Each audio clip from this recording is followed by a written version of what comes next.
Good afternoon and welcome back to Nasdaq Trade Talks. I'm your host, Jill Malandrino, Global Markets Reporter at Nasdaq. Joining me at MarketSite is Edward Ho. He is the CEO of IQCIO. We are going to discuss emerging trends and digital disruption in the ETF space. Edward, thank you very much for joining us here today. We love the word disruption at Nasdaq. We do as well at IQCIO. Looking forward to this one. So what emerging trends are you seeing in the fund management and ETF space?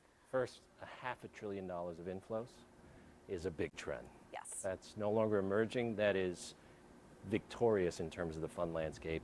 And I think the ETF technology has claimed its rightful place as the leadership in fund management.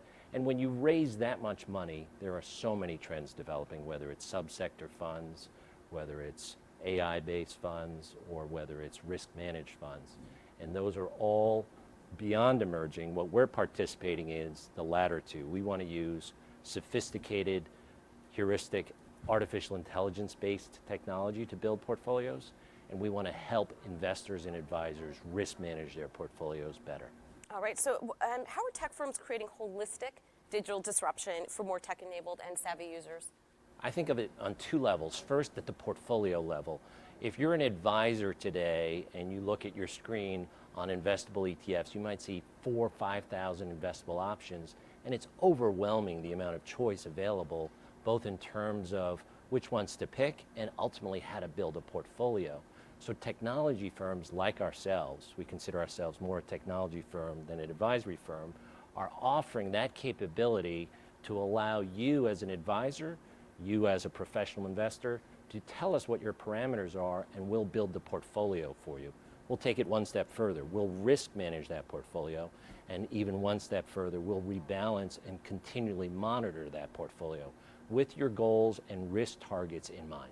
Well, can the big banks and the big funds, can they keep up with the more nimble startups in this space? Yeah, you know, one of the amazing parts of the statistics around total assets raised, you continue to see Vanguard, Schwab, and BlackRock dominate the landscape.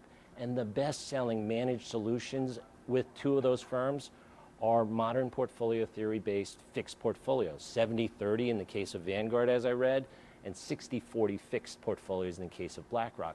They're selling hundreds of billions of dollars of those types of portfolios in ETFs. How are we going to compete? Smaller, more nimble firms?